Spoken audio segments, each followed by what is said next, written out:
गोरोबथाखौ बरायनाय बे हाबाफारिखौ सामलायनाय हाबाफारिनि सामलायगिरि बे हाबाफारियाव बाहागो लानानै एसे आगोलाव बरायजानायजों लोगोसे मेहेरगोनां बिबुंथि होलांनाय NDBSनि गाहाय नेहाथारि बिथां फेरेंगा दा मानगोनां रायजोफोर नोंथांमोना जोंखौ सागानगिरि होननानै एबा सागानगिरि हानजानि सोद्रोमा होननानै माखासेखौ बरायदों आरो बे बरायनायखौ जों दिनै नाजावदों नाथाय जोंनि खामानिया बरायनाय आरो बरायजानायावनो बियो जोबनाय नङा जोंहा गोबां खामानि मावनांगौ दङ जेरैबायदि बे गोलाव समाव सोमावसारनायाव नोंथांमोना जोंखौ फोथायनानै दुलाराय बर' फरायसा आफादखौ फोथायनानै NDBखौ फोथायनानै गुबुन गुबुन बर'नि हान्जाफोरखौ फोथायनानै सोमावसारनायाव बारसोमदोंमोन थिग बेबायदिनो सोमावसारनायनि गेजेरजों मा मोनखो मा मोनाखै दिनै नोंथांमोननो फोरमायनानै होनांगौआबो जोंनि बिबान मानोना बे सोमावसारनाया दैदेनगिरि साफा सानैनि सोमावसारनाय नङा बेयो दुलाराय रायजो राजाफोरनि सोमावसारनाया सासे सानै मानसिजों जाफुंसार जाया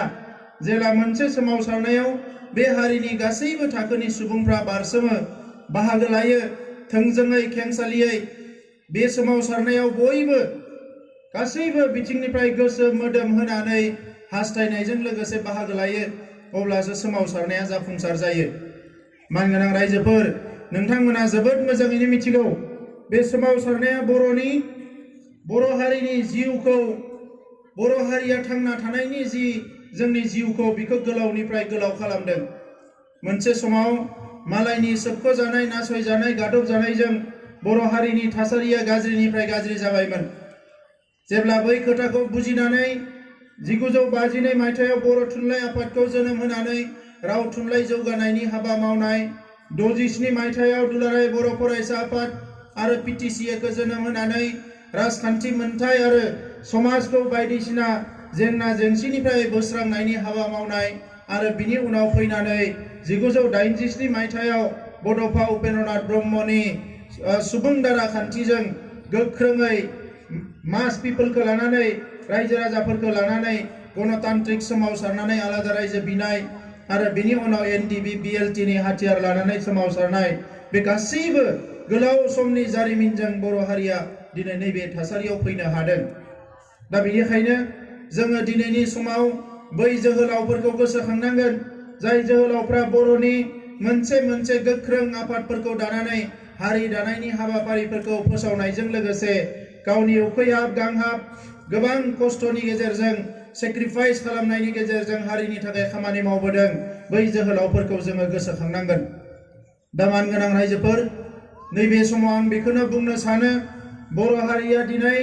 सानसेयैनो जोंनि गांनाय उखैनाय जोंनि नांगौमानिखौ बिनानै मोनाखै दिनै जोङो बे थासारिसिम बे अबस्थासिम फैनो थाखाय जोङो गोबां लामा हान्थिनो गोनां जादों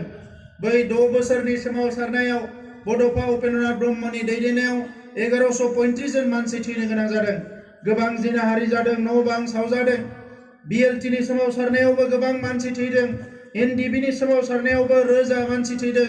दिनै बे रोजा मानसिफोर थैनायनि उनाव जोङो मोनसेनि उनाव मोनसे मोननो हादों दिनै जोंनि दिनैनि बे बिथाखौ जोङो सोरजिनो हादोंब्ला जोंनि मुंख्लंफोरनि थाखाय जोंनि मेंनो रोङै गिनो रोङै थाद'नाय गैयै बर' माहारिनि हारिनि जांख्रिथायाव बाहागो लाबोनायनि थाखाय दिनै बर' हारिया बे थासारियाव फैनो हादों दा नंखायनो दिनैनि समाव आं फिन बुंनो नागिरो नोंथांमोनखौ दिनै मोनसे सागान होबाय मोनसे गोरोबथा जाबाय थांनाय 27 जानुवारियाव नाथाय बेजों लोगोसे जोंनि जांख्रिथाया जोबनानै थांबाय बिदि मालाबाबो जानो हाया रायजोफोर मोनसे हारिया थांना थायो जांख्रिथायनि गेजेरजोंसो जांख्रिथाया गोबां रोखोमनि जानो हायो बे राजखान्थि मोनथायखौ मोननो जांख्रिखांनाय समाज दानो जांख्रिखांनाय रांखान्थि जौगानो जांख्रिखांनाय सोलोंथाइखौ गोख्रों खालामनो गुन गोनां सोलोंथाइ लानो जांख्रिखांनाय समाजनि गासैबो गेना गोरोन्थिफोरखौ सुस्रांनानै सोद्रोम आरो गोग्गो समाज दानो जांख्रिखांनाया गोबां रोखोमनि जानो हायो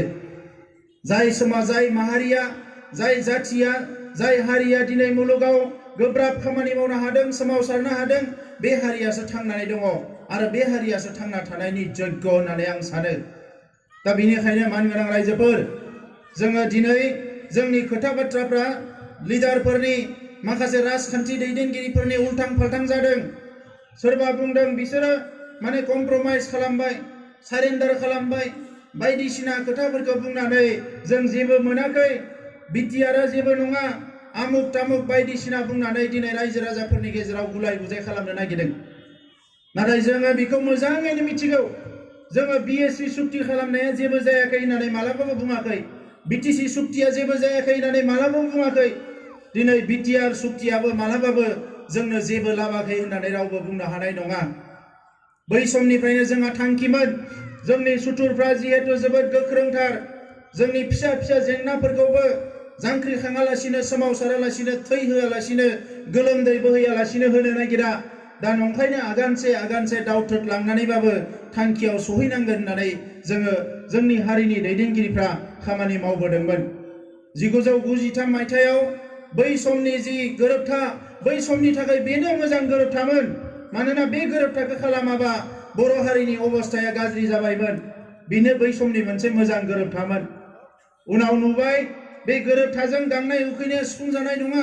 बिनिखायनो आरोबाव सोमावसारनानै 2003 मायथाइयाव बिटिसि गोरोबथा जाबाय।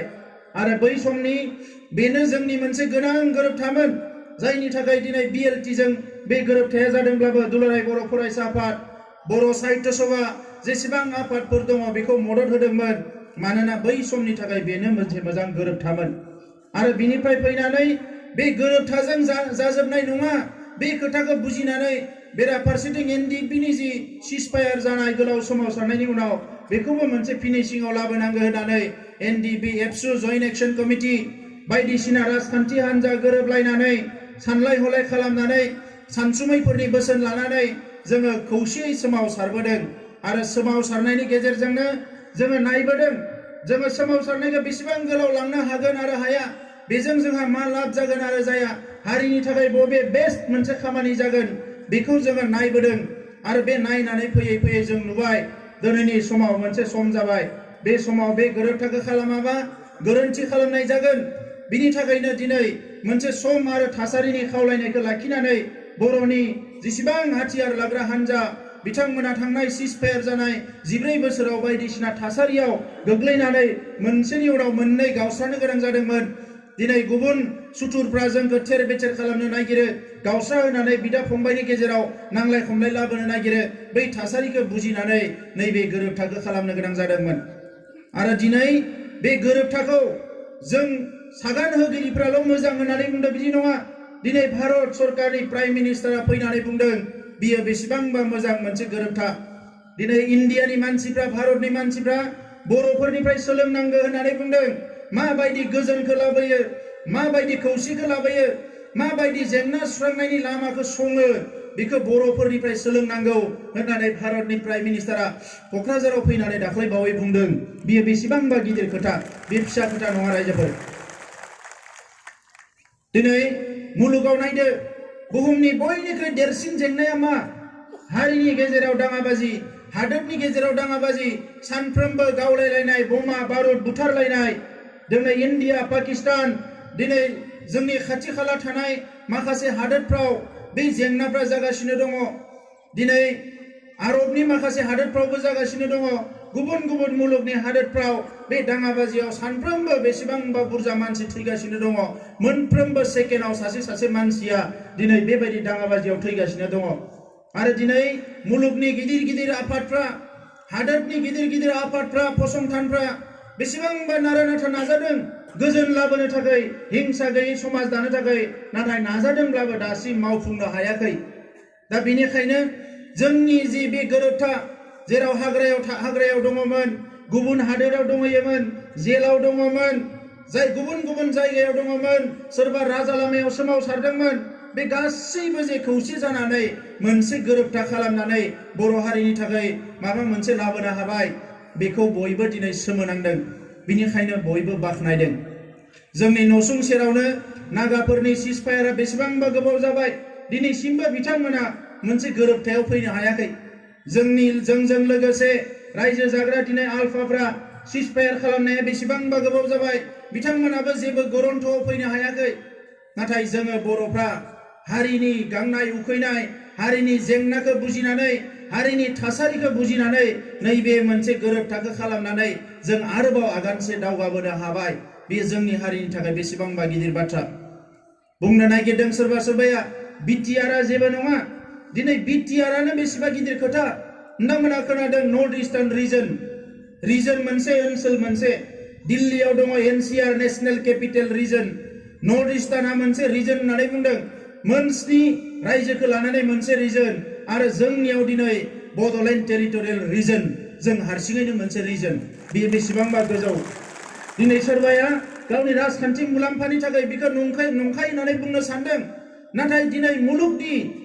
गोरों मानसिफ्रा जोंनि हादोरनि गिदिर मानसिफ्रा सा सानजा भारतनि गुबुन रायजोनि मानसिफ्रा जोंनो फनाव रायलायहरदों जोंनि वाट्सएपआव रायलायहरदों इमेलाव बुंहरदों जे नोंथांमोना एबार सरकारखौ जेरैखि जाया बमब्रायनो हाबाय रायजो होआ होननानै नोंथांमोननो मोनसे रिजन होनो गोनां जाबाय बियो बेसेबांबा गिदिर खोथा दा जों गोसो बायदियै जोंनि सिमाखौ गुवार खालामनो हायो जेब्लानो सानो अब्लानो लासै जोङो सानजाहा नारोना साहा नारोना खोलाहा नारोना सोनाबहा नारो जोंनि बायदियै जोङो मिशनखौ लाबाय थानो हागोन जोङो बिनि दरजाखौ खेंबाय थांनाय गोलाव समाव बिटिसि जाखांनायनि उनाव नोंथांमोना नुदों जोंनि सुबुं अनजिमाया खम होननानै रायजो मोननाङा बिसोरनि जि गोहो मोनदों बेखौ दानबावनांगौ होननानै माखासेया सोमावसारगासिनो दङ बेबायदि समाव दिनै गामि सोसननाय आरो गामि दानख'नायनि गेजेरजों जोंनि सुबुं अनजिमाखौ जेरैबायदि नांगौ एरैबायदि खालामना लानायनि मोनसे खाबु जोंनि आखायाव फैदों जोङो बेखौनो नायदों गाबोन माखासे जोंनि नङै मानसिफोरनि गामिफोरखौ दानना हरनो हायोबा आरो जोंनि मानसिफोरनि गामिफोरखौ सोनानै लानो हायोबा जोंनि सुबुं अनजिमाया 60-70 जौखोन्दो खालामनो हायोब्ला माखासे खायदा बाहायनानै जोंनि इयुन जोलैया जेला राजा लामायाव गसंनानै बुंगोन नैबेखौ जोंनो हगारना होदो जायफ्रा दिनै बुंदों नोंसोरनि अनजिमाया खम नोंसोर मोना बै समाव बिसोरो जोंनि लामाखौ हगारनानै होनांगोन लादो नोंसोरो होननानै बे लामाखौसो बा बे गोरोबथा खालामाबा बिनि अनगायै गुबुन लामा गैया रायजोफोर बे गोरोबथानि गेजेरजोंसो बे गोरोबथाया बेसेबांबा गिदिर गोरोबथा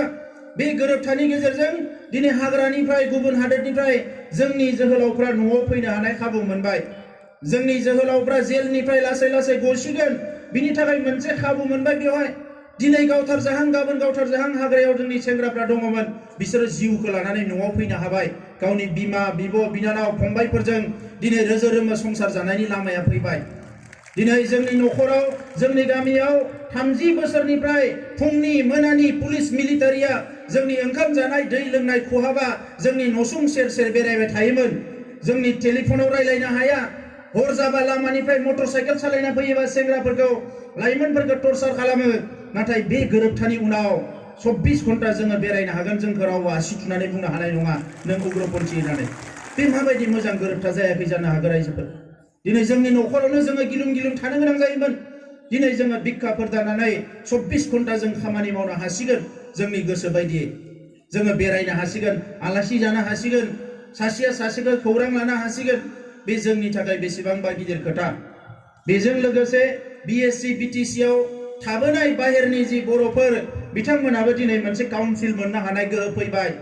बेजों बिथांमोना रांखान्थि समाजखान्थि हारिमु राव थुनलाइ जौगानायनि हाबा मावनो हासिगोन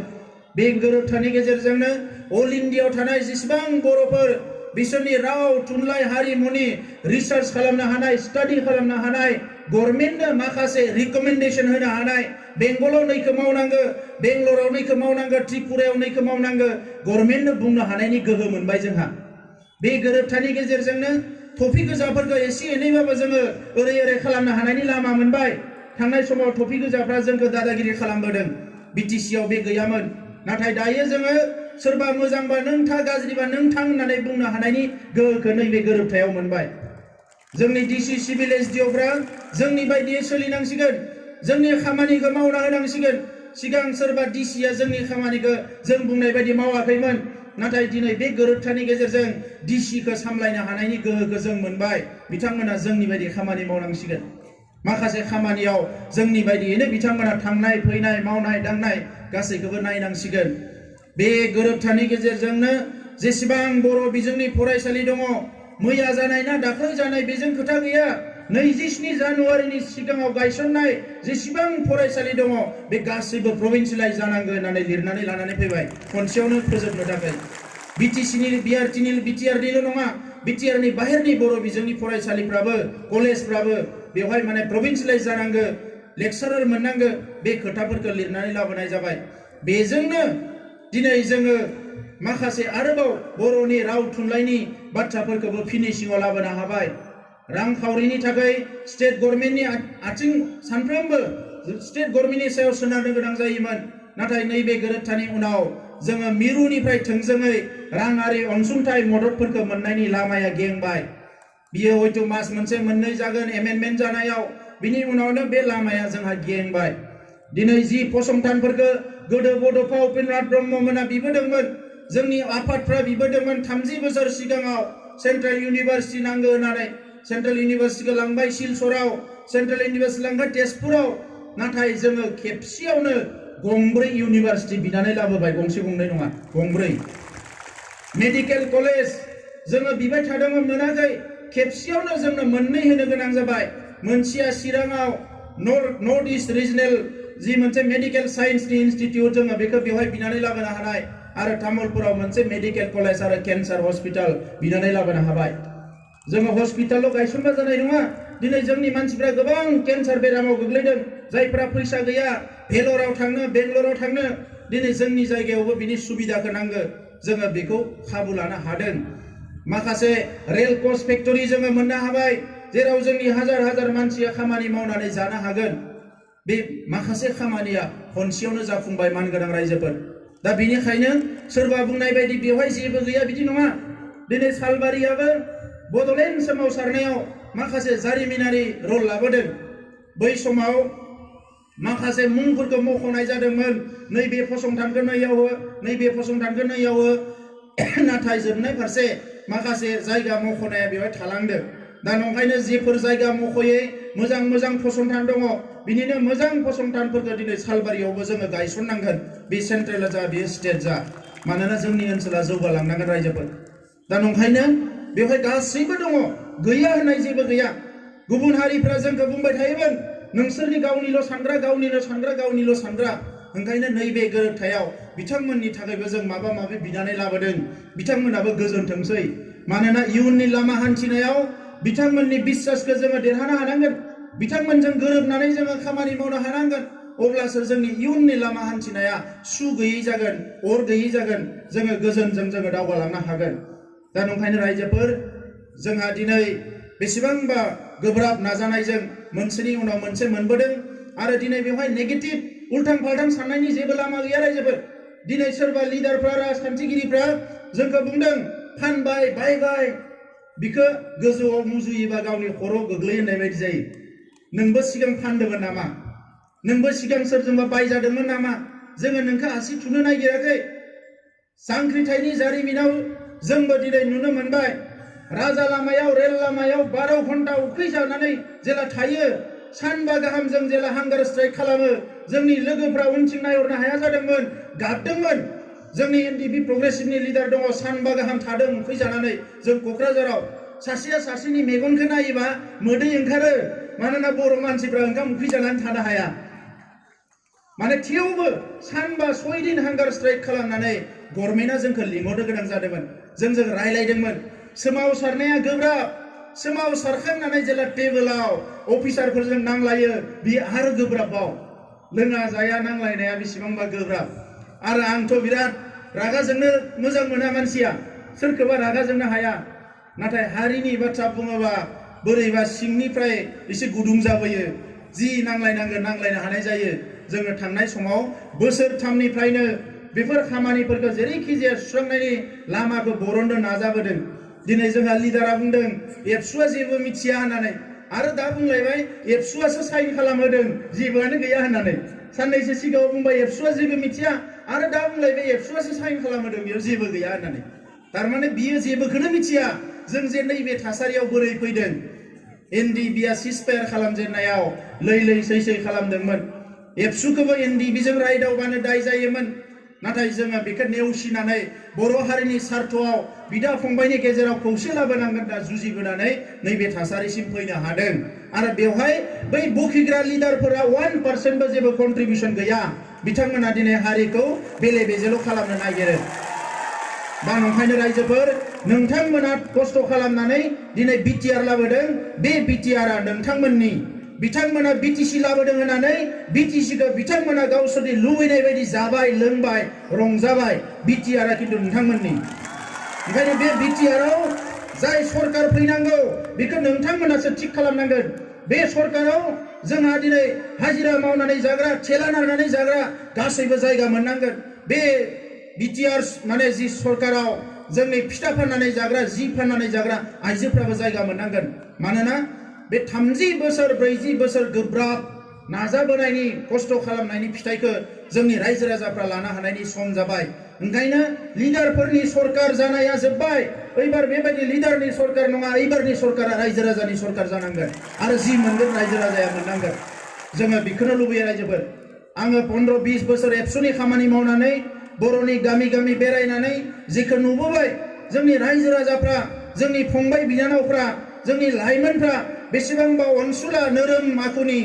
बै मानसिफोरनो जोंनि दैदेनगिरिफ्रा जेरै अननाय होनांगौ बे अननायखौ होनो हायैयाव जोंनि बिदा फंबायफ्रा दिनै न' गारनानै बोथिसे ओंखामनि थाखाय गुजरात हारियाना बेंगलर गुबुन जायगाफ्राव बान्दा बैनो गोनां जादों आरो सोरबा सोरबा थैखोमादों सोरबा सोरबा गोमादों दिनै न'खराव मोनफिनाखै फैफिनाखै बिमाखौ नायनो गावनि बिनानावखौ हाबा होनो दिनै गैया जादों आर्मि पुलिस साख्रि मावदों बुंनो मोजां नाथाय न' गारनानै थांनो गोनां जादों बिसोरखौ जों न'आव लाबोफिननांगोन ओंखायनो बे बिटिआरआव जेसेबां थाखा फैसा फैदों बे लामा दालां बानायनो थाखाय नङा लामा दालां बानायनो आसाम सरकार भारत सरकारा फैसा हरनांगोन नाथाय जि बेवहाय थाखा फैसा फैदों बे गिबियावनो जोंनि गोरिब गुन्द्रा आइ आफा रायजो राजाया जौगानायाव बाहायजानांगोन जों बेखौसो लुबैयो दा बिनि थाखायनो मोजां मोननाय गाज्रि मोननायनि खोथा गैया रायजोफोर जाय मोजां मावदों बेखौ बरायनांगोन जोङो माने गोसो गोरबोखौ बिराद दुरबल लोरबां खालामना लाबा जानाय नङा गोख्रों जादों रायजोफोर हारिया जौगानांगोन गेरेमसा हारि जानांगोन मुलुगाव बर'फ्रा मोनसे जौगासार हारि जानांगोन आरो जौगासार हारि जानो हानाय गोहोआ जोंनियाव दङ जाय हारिया 30 बोसोर सरकारजों गोहो गोरा माखासे हान्जाफोरजों जुजिनानै थांना थाबोबाय आसामनि बे जि सुक्ति जाबाय 1982 मायथाइयाव दिनैसिम आसाम सुक्तिया गासैबो मोगथाङाव महर मोनाखै नाथाय बे 35 बोसोराव बर'फ्रा मोनथाम सुक्ति खालामबावनो हाबाय बर'फोरनि आखलखौ साननायखौ नुनानै बयबो सोमोनांदों रावखौबो नेना थाया बर'फ्रा ओंखायनो नेना थानायनि सम गैया नों मोजां खामानि मावफै नों मावनो हायाखै नों साइड जा मावनो हानाय मानसिखौ लानानै फैगोन जोङो